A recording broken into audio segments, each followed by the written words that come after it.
Hey guys, Michael from Copper vs Glass, and following on from our review of the Galaxy S22 Plus, I thought I would do a revisit review on this, the Galaxy Watch 4. Now with rumours of the Pixel Watch just around the corner and also the Galaxy Watch 5 rumours heating up, is it still worth it around 10 months later? Well, let's take a look. As always, we start with the design, and like I mentioned in my Galaxy S22 Plus review, Samsung have really stepped it up this year with regards to the fit and finish of their newest devices, and the Galaxy Watch 4 is no exception. The model I have here is the 44mm Bluetooth only option in black. However, you can also get it in a green and silver, a smaller 40mm watch face, and add 4G connectivity if you wish.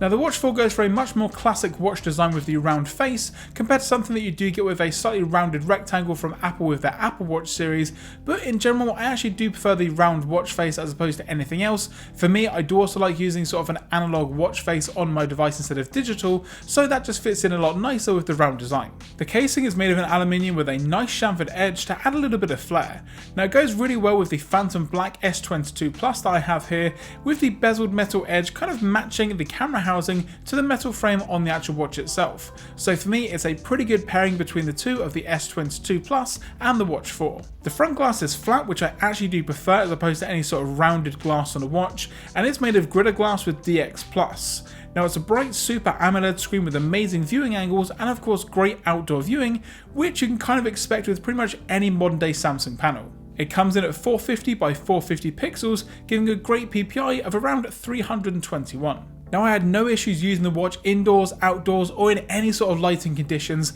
Even in direct sunlight outside, it's not a problem at all. However, if you do get it where it's a slightly more cloudy day with a little bit of rain, it is also IP68 rated as well, so if you do want to take it out and about or even go swimming with it, then you've got the option to do so. The underside of the watch is a mixture of glass and plastic to allow all of the sensors to record every part of your day accurately and pretty much 24/7. The left hand side is blank with only holes to help release water after being submerged, and the right hand side has two buttons, plus you've got a ton of microphones and also speaker ports as well all around the watch. The top button has a red accent to it and basically acts as a home button, while the one below acts as a back button.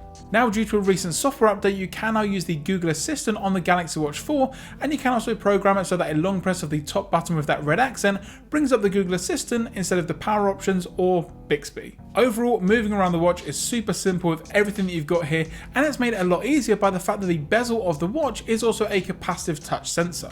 So this allows you to rotate the menus and navigate with ease just by swiping around on the front of the glass. Now the strap that actually came with the Galaxy Watch 4 was a little bit uncomfortable for me and a little bit too stiff, so I've actually opted for an Apple-esque braided loop band. But as it's a standard size watch band, you have tons of options both from Samsung directly and of course third parties. So overall the design itself is great, it's built like a tank, it feels really nice, the materials are very premium, and just in general it feels a lot nicer than maybe some of the other options out there for around the same sort of price, let alone some of those more budget options that I've done a ton of videos on, which will be linked in the description down below if you want something maybe on the little bit of a cheaper side. But it's not for everybody. The 44mm watch that I have here can be a little bit big for some people. Now you do have the option of the 40mm one, which again is a little bit smaller and not necessarily as useful in my opinion, but if you do want more of a sort of pebble rounded design, then yeah, I would still definitely go for the Apple Watch, of course if you've got an iPhone.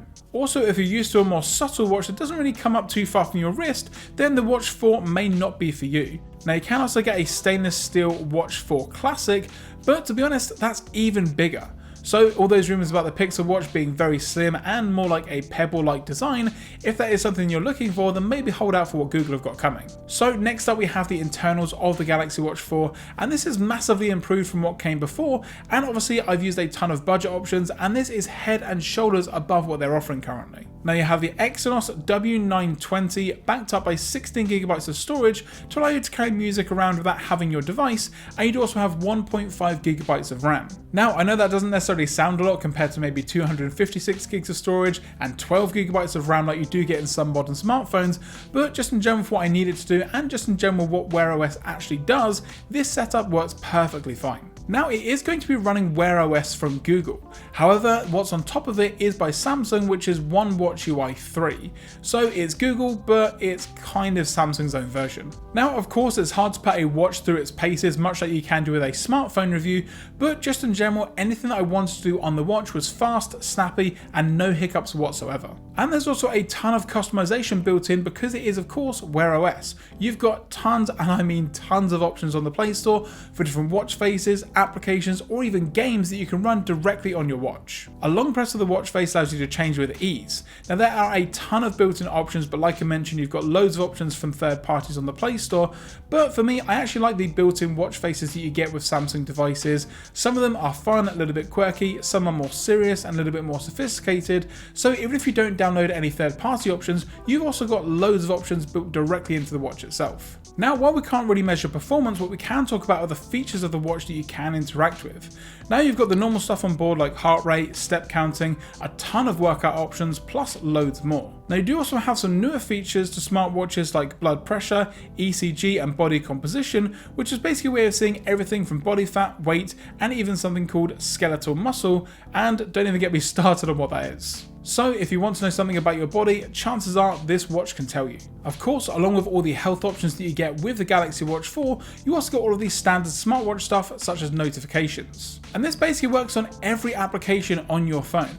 Now I've used, like I mentioned, a ton of budget options in the past, and pretty much none of them were able to connect with WhatsApp directly on my device. It was mainly text messages and the phone app, and that was about it. Whereas for this, I can get basically everything on here. I can get Outlook, Gmail, messages, WhatsApp, Twitter, Instagram, anywhere where you can receive a message or notification, it will come through to the watch. Now, don't get me wrong, I know that maybe tons of you have had these features on previous smartwatches before, but for me, this is actually one of the first proper smartwatches that I've had, and it's a really great experience. Plus, I'm not really super into fitness and workouts and things like that, but I will link in the description a more fitness orientated video on this particular watch for the review, so if you guys are into that sort of thing and you want to see how it holds up under pressure, then that will be linked in the description below for you guys. And speaking of battery life, how is it on the Galaxy Watch 4? Well, actually really good. Now, when I say really good, I mean it takes it to 1 or 2 days on a charge. And really that's all I'm looking for when it comes to a smartwatch. As long as it can go 2 or 3 days without a charge, so for example if I go away for the weekend and I forget the charger, it's not really going to be a problem, and the Galaxy Watch 4 held up perfectly fine in those situations. However, getting more than 2 days is a little bit of a stretch every now and then, especially if you are heavily into workouts, using GPS for your location and all the other features that you've got on board. In some instances, you could probably kill it in under a day, but for me, with my light usage and not really using all of the workout options built on board, 1 to 2 days was pretty much average for me. Now, it does have a nice charging puck with some strong magnets in the box, which does make for an easy charging experience. However, I did pick up this $5 stand, which allows me to have the watch as more of a night clock, and you can also have it vertical or horizontal depending on how you're going to be charging the device. It uses the puck bundled with the watch, but it makes it upright instead of laying flat. It also helps when using different watch bands like the one that I have here, because again, if I am just using a puck that goes on the back, to actually put the puck in and then put the watch down pretty much anywhere, sometimes it comes out of place. The magnets aren't the strongest magnets in the world, so for me, having some sort of stand or a more suitable place to put it works perfectly well. And that's going to do it, guys, for this video. Now, can I still recommend the Galaxy Watch 4 around 10 months or so after it's been released? Well, I would say yes.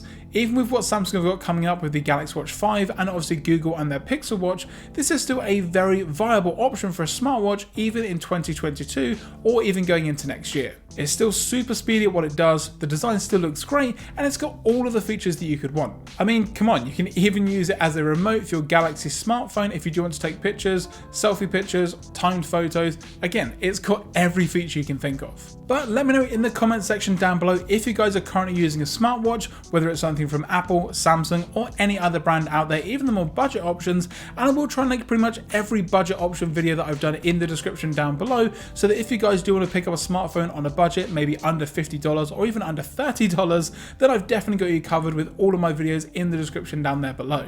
If you guys enjoyed this video, be sure to give it a thumbs up, and if you're not already subscribed, now's a great time to do so. Also, once you've hit that subscribe button, don't forget to turn on all notifications so you're notified anytime I post a video here on the channel. I'm Michael from Copper vs Glass. Thanks very much for watching, and I will catch you guys in the next video.